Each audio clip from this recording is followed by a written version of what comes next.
Welcome back to Sharing with Shamika. And in my previous video, which was a couple months ago, I shared how I put these garden beds together. And in that video, I stated that these garden beds were 6 feet by 3 feet. In this video, I'm going to be sharing how I went ahead and I planted my garden and how I planted the vegetables in this garden. What I'm putting in here right now is some marigolds. So marigolds, when I did my research, are very good for pest deterrents. So I put these in here to keep them from eating any pests from eating up my plants. I have some tomato plants. I have cucumbers, onions, bell peppers, jalapeno, and then I also have banana peppers in here. So I did this back in the middle of April, and I have 2 beds. In the end of the month of May, beginning of June, you'll start to see how big my plants began to be. One of the things that I started to notice was as they were getting bigger, I was trying to maintain my plants because like with tomato plants and with cucumbers, you have to give them something to hold on to because you want them to grow up because they can fall over. And I was not having a good time doing that. I tried these little red swiggly things, and those were falling all over the place. So I'm definitely going to try to find a better system. But in the meantime, did that stop the fruit and the vegetables from growing? No. So I was able to harvest quite a few cherry tomatoes, Roma tomatoes, and beef tomatoes, as well as a ton of cucumbers. So later on in this video, you will see where I am actually making pickles out of some of the cucumbers. So I was very proud of how well my garden grew. I did have some things that happened, like I had some ants to infest my garden, and so I had to use a few different techniques. I used cayenne pepper, I used peppermint and water.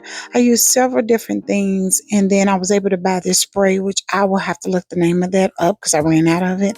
But it definitely got rid of the ants and allowed my bell peppers and my banana peppers to grow. But yes, I'm very excited about my garden. I usually plant my garden in buckets. This year was the first year I actually used a garden bed. So this was a little different for me.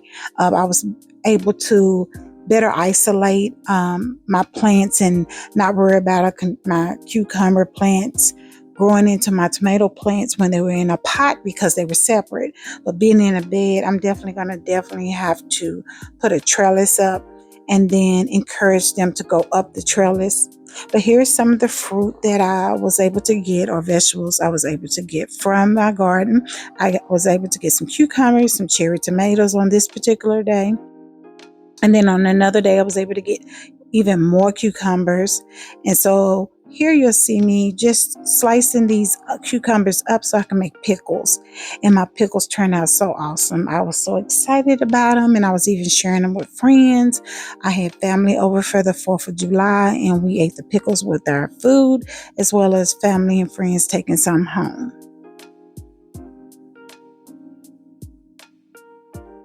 So one of the things I did do is I did taste a few of the cucumbers that I was cutting up just because they had a different color, like a little yellow on it. I wanted to make sure that they weren't overripe and bitter. So what I did was I would just cut a little piece, and I almost cut myself in a video. I would just cut a piece off of one of the cucumbers just to taste it and make sure that it wasn't bitter. So these cucumbers were not bitter. I found out that the ones that are yellow are not bitter. I was pleasantly surprised at how many cucumbers that I was able to grow. I had to go out to my garden almost every day. Well, I'm still doing that. Going out to my garden almost every day finding cucumbers. So here is what I did. I took 2 parts water, 1 part vinegar, distilled vinegar. And then I had this packet that I found in Walmart, which is a kosher dill pickle packet. And they give you the instructions on the back. And so I followed the instructions. And then you add this into that 2 part water, 1 part vinegar. And then you add this seasoning in there, and then bring it not to a boil, but you want to dissolve all of the powder that you put in there. And then I taste it after that, and it tastes just like pickle juice. So I use that to put in my pickle jars. And how I did that was I did some that were sliced cucumbers, and then I did some that were spears. And so here in this next part, you'll see I put them in the pickle jar, and then I just added that juice in there. I sealed them up and then placed them in the refrigerator. After about 3 days, the pickles, when I open them up, they taste just like pickles. I'm calling them pickles. Yeah, the cucumbers turn right into pickles. Very good. I made a few that were spicy, and how I did that, I just added cayenne pepper and some red pepper flakes. But here you'll see some of the tomatoes that I was able to get from my garden. Now I'm getting a lot of tomatoes, so I decided to roast these, and then I was able to put it in a bag and put them in the freezer for when I need them. Also, on this particular day, as I was harvesting things from my yard, I decided to go ahead and cook dinner, and so I'm going to be doing baked chicken wings. And here I'm just cleaning my chicken, and then I am patting them dry so I can add my oil and my seasoning here. And when you're cooking chicken, you definitely want to make sure that you're not cross-contaminating. So definitely make sure that you are cleaning up behind yourself, washing your hands before you touch anything, because you don't want to get any of that on, cross-contaminate and get it on your seasoning. So anytime that I'm touching the chicken, I definitely go to the sink, wash my hands. I sanitize afterwards, making sure I spray down my counters with Lysol. Let it sit for 10 minutes. Make sure it's wet. Your counters are wet with that solution of Lysol. And then you can go ahead and wipe it after 10 minutes, and that will sanitize your cap and your countertops and things like that. And you also want to make sure you're wiping down your seasoning and all of that.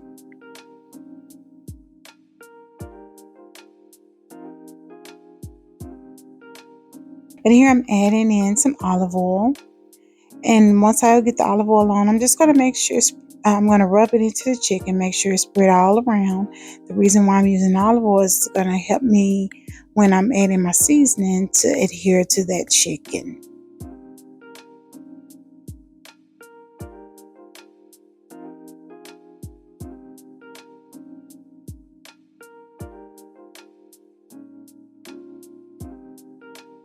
And as I said, I'm just going through each chicken wing, making sure that I evenly distribute that oil. And now I'm washing my hands. And then I'm going to start adding my seasoning.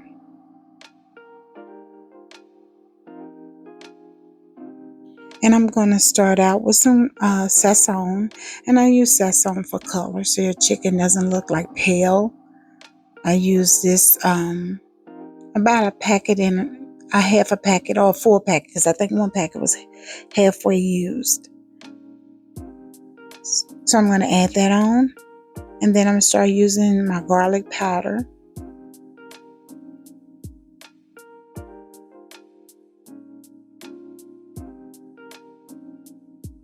And then I have like a herb blend.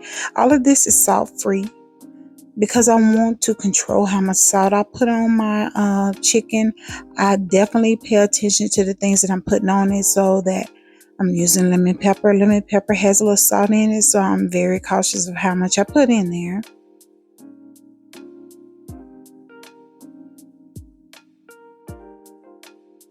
It may seem like I'm putting a lot, but I'm not. The holes are very small.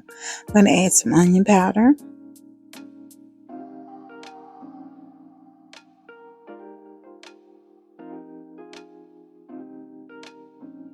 Next, I'm going to use some chicken bouillon. This has salt in it, so I'm going to be very careful of this as well.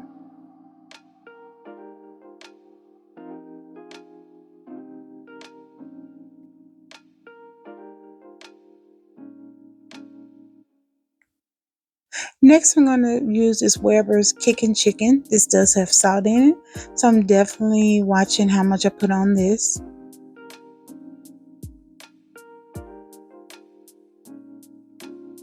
And a little bit of Cajun seasoning, which has salt as well.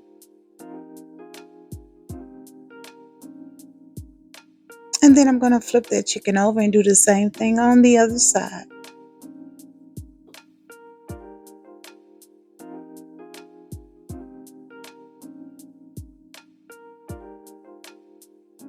Here I'm adding a sazon for coloring. I'm using all the same seasoning.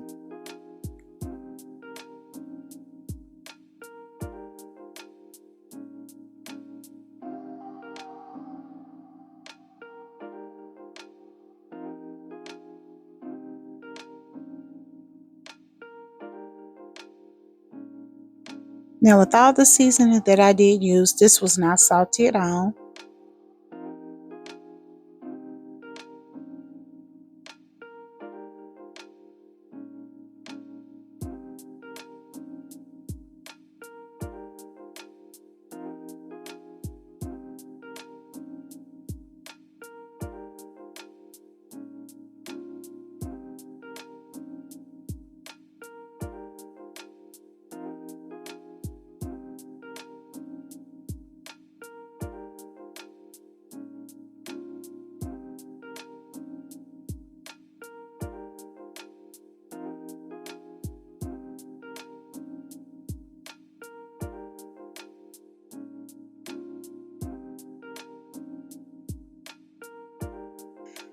Also, I'm going to add in my bell peppers, yellow peppers, orange peppers, red peppers, and then some green peppers.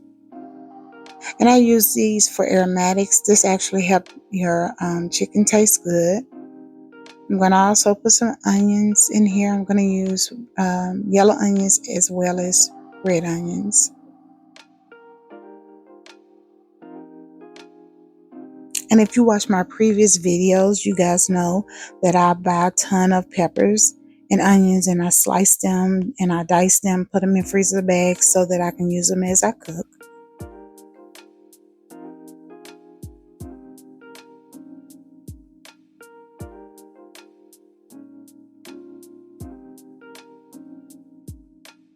Now once I spread the onion and bell peppers around, I'm going to add water to the pan and then I'm going to put foil on it, put it in the oven at 350 degrees and cook it for about an hour.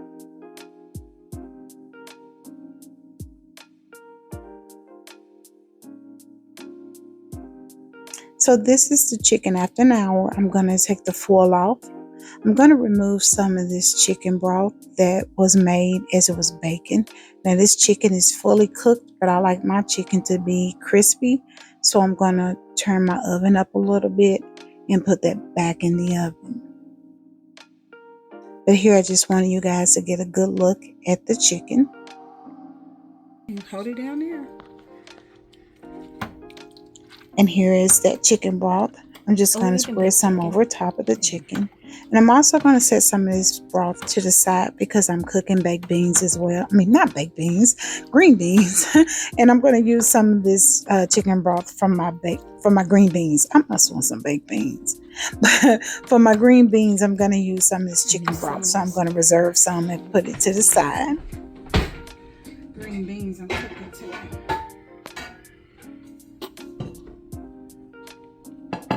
See, I could really be a photographer.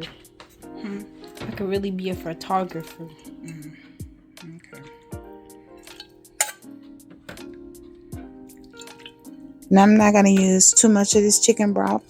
I'm going to add water to it. But I did want to get a good flavor on my green beans. You use the baked chicken broth for green beans? Yep. What? So they taste the same? So now I'm going to... And here I am raising the temperature so that I can brown my chicken. Remember that, guys. Now I'm going to just cook it. And I did want to show you guys how tender that chicken is. It's very tender at this point. Yeah, because like if I was to do, watch, see how it just broke apart? I just barely touched and it's already falling apart. So yes, definitely the chicken is thoroughly cooked, but now we want to brown it so we can have a little crunch to it when we bite into it. And put it back in the oven. Okay, back in the oven. And now I'm going to add 2 cans of green beans that I poured the water off. And I am going to add water to this pot until it covers my green beans. And then I'm going to cook this.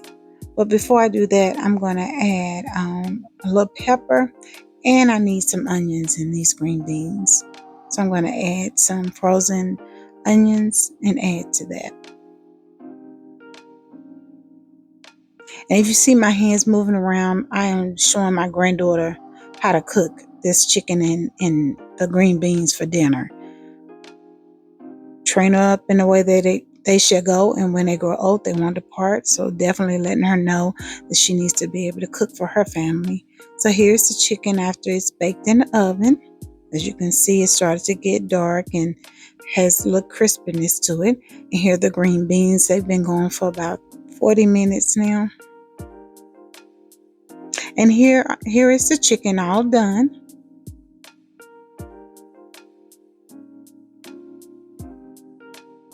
And I went ahead and made some mashed potatoes and some cornbread. And that was our dinner. Thank you guys for watching. Don't forget to like, comment, and subscribe.